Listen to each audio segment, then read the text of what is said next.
Assalamualaikum warahmatullahi wabarakatuh. Apa kabar semuanya? Baik, hari ini kita akan belajar tentang gerund dan infinitive. Gerund dan infinitive. Apa sih gerund dan infinitive itu? Gerund itu adalah kata benda yang berasal dari kata kerja dengan penambahan akhiran in. Kata kerja dengan penambahan atau akhiran in akan tampak seperti kata kerja dalam tensi simple present tense, tapi ini sebetulnya berbeda karena berfungsi sebagai noun. Jadi gerund berfungsi sebagai noun atau kata benda.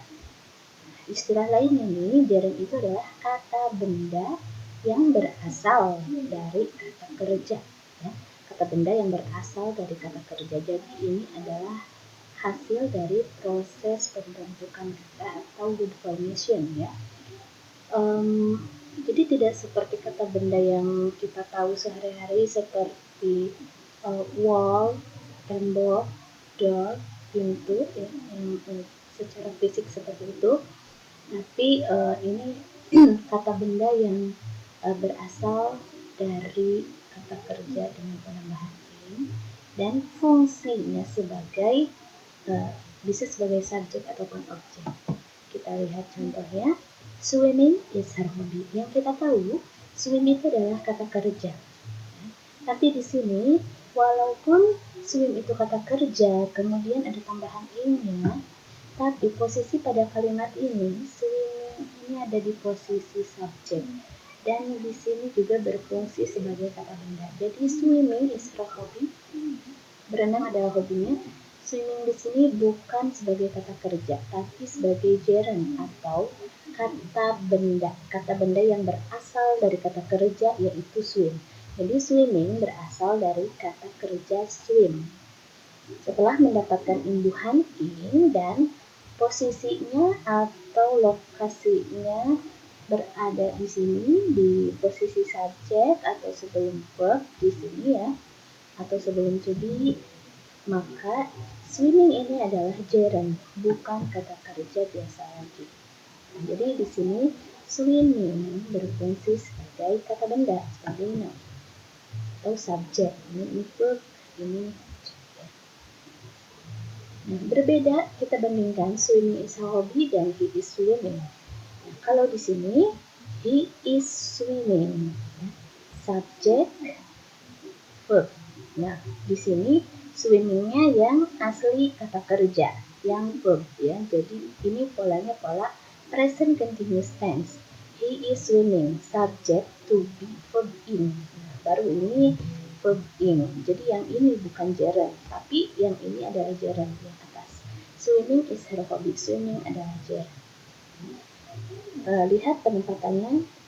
Swimming di sini menempati posisi sebagai subjek ya. Sebagai subjek. I love swimming. Swimming pada contoh yang ketiga juga merupakan gerund. Itu karena swimming di sini adalah noun. Subjeknya I, kemudian kata kerjanya love, dan swimmingnya adalah objek. Jadi bisa sebagai subjek, bisa juga sebagai objek. Jadi intinya gerund itu adalah noun yang berasal dari verb atau dari kata kerja. Ini contohnya, growing flowers is her hobby. Cooking is my favorite activity. Growing dan cooking di sini adalah gerund, semuanya di sini gerund. Ini frase ya, kalau yang ini kata biasa, cooking is, kalau ini growing flowers is her hobby. Nah, gerund itu biasanya bisa ditempatkan setelah kata kerja, setelah verbs. Tidak semua kata kerja, tapi ya. Jadi hanya ada beberapa kata kerja dan di sini saya tidak tuliskan semuanya, hanya sebagian saja. Ada admit, avoid, dan lain sebagainya. Bisa dibaca ya.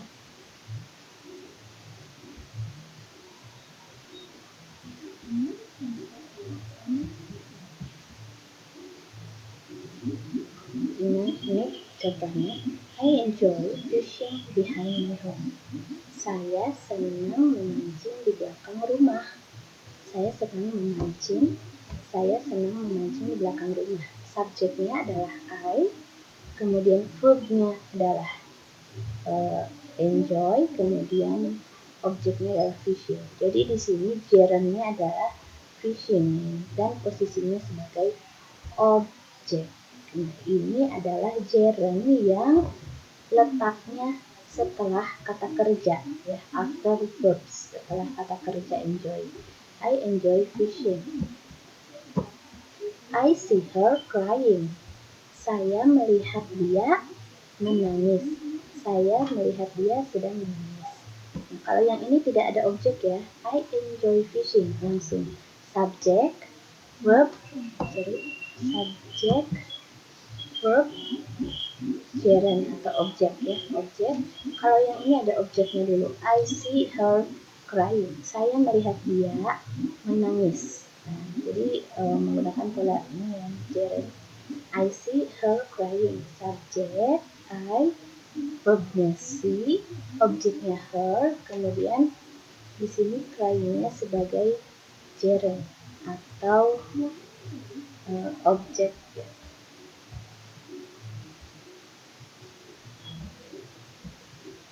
Kemudian yang ketiga, I hate smoking. Saya benci merokok. Jadi crying, smoking, dan fishing di sini adalah sebagai gerund yang posisinya berada setelah kata kerja. Enjoy, see, dan hate. Baik itu yang ada objeknya seperti ini, baik itu yang tidak ada objeknya seperti contoh 1 dan contoh 3.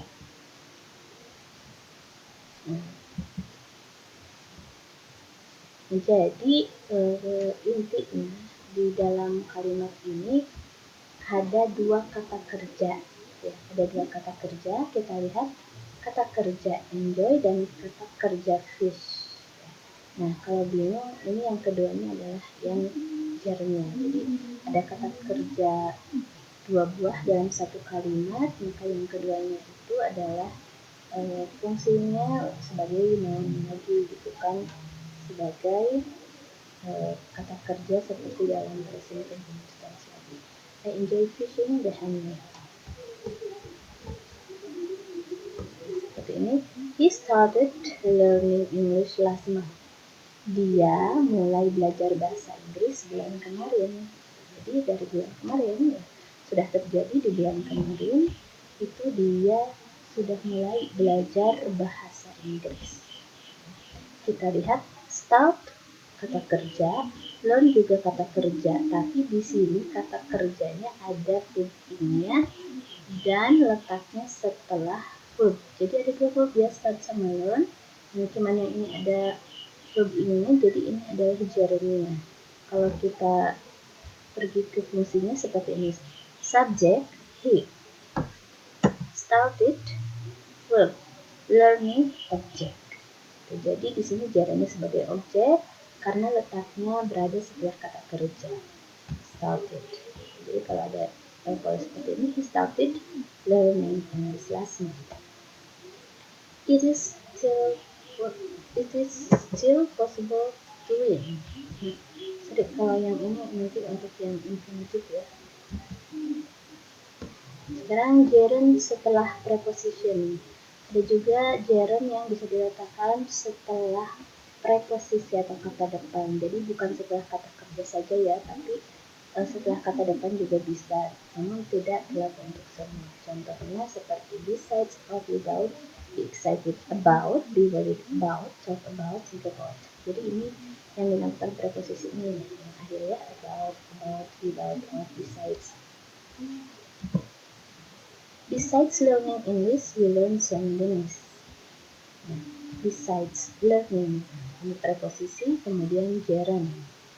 Subject, verb, object. He is excited about playing badminton. Nah, ini excited about tidak bisa dipisahkan. About, kemudian ini gerund. About playing badminton. We talk about driving a car. Kita berbicara tentang mengendarai sebuah mobil. talk about not writing a car. Jadi kalau untuk kalimat yang negatif, not-nya itu kita letakkan setelah preposisi. Nah, sekarang lalu infinitif itu apa? Infinitif ada yang infinitif dan ada yang su-infinitif ya. Yang su-infinitif itu sendiri adalah kata kerja yang diawali dengan kata to. Sedangkan infinitifnya itu sendiri adalah kata kerja itu sendiri. Contohnya, I invite you to come to my home. Saya mengundangmu untuk datang ke rumahku. Jadi dalam kalimat ini ada dua kata kerja, invite dan come. Jadi yang pertama adalah kata kerja main verb-nya ya, kata kerja utamanya. Kemudian ini adalah to infinitifnya. Jadi pakai to di sini. I invite you to come. Ada dua kata kerja. I taught him to write a letter. Saya ajarkan dia untuk menulis surat. I taught him to write a letter. Jadi subjek, verb, object, kemudian to infinitive. Jadi ada dua kata kerja ya, dua kata kerja. Ini polanya to infinitive ya. Kalau yang tadi gerund pakai ini.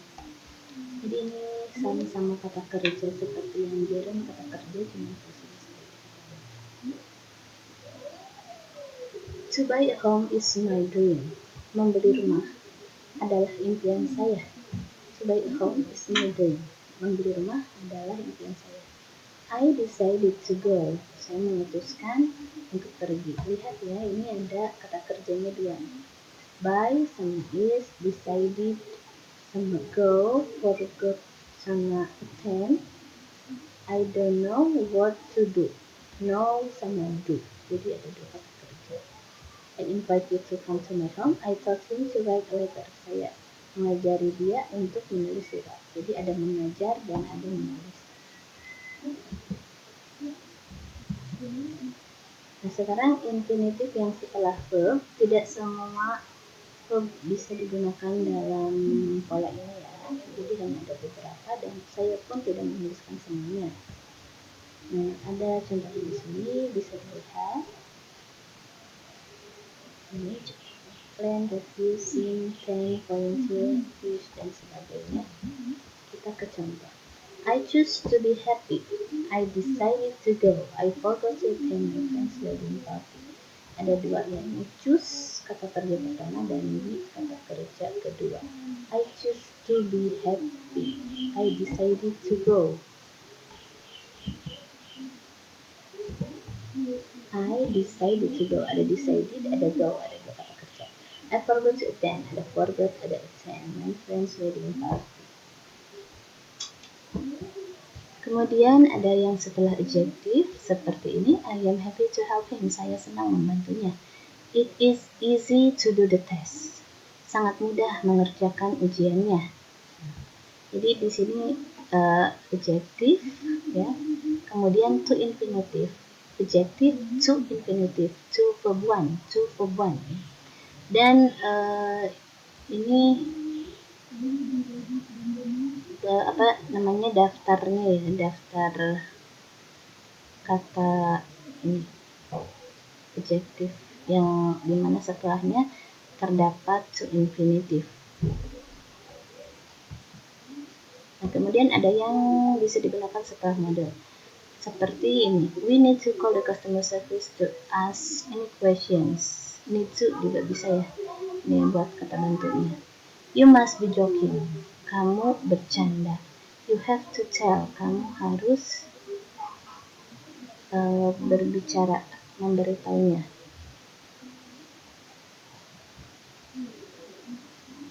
You have to tell. You have to tell. Ini contoh yang modalnya must, kemudian be jokingnya verb you have to tell.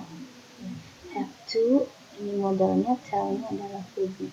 I could see walking behind him. Saya bisa melihatnya berjalan di belakangnya. Nah, ini ada juga daftar kata yang bisa digunakan menjadi gerund dan infinitif. Jadi bisa keduanya. Kan ada beberapa kata kerja yang hanya bisa digunakan dengan gerund saja dan beberapa lainnya hanya dengan infinitif saja. Nah, ada juga beberapa kata yang sama yang boleh digunakan baik itu menjadi gerund ataupun infinitif. Contohnya I stopped, ya stop. I stopped smoking. I stopped to smoke. Nah, hanya saja di sini terdapat perbedaan. Contoh yang pertama, I stopped smoking. I stopped smoking. Ini artinya saya berhenti merokok selamanya. Jadi saya memang sudah tidak merokok lagi. Berbeda dengan kalimat yang kedua, I stopped to smoke. Jadi kita sedang melakukan aktivitas, kemudian kita berhenti dulu untuk merokok. Jadi diam dulu. Kita lagi misalkan lagi bekerja, mengepak seperti itu, lalu berhenti, lalu merokok. Jadi berhenti dulu, baru merokok. Oke, itu saja materi tentang gerund dan infinitif. Semoga bermanfaat. Sampai jumpa. Assalamualaikum warahmatullahi wabarakatuh.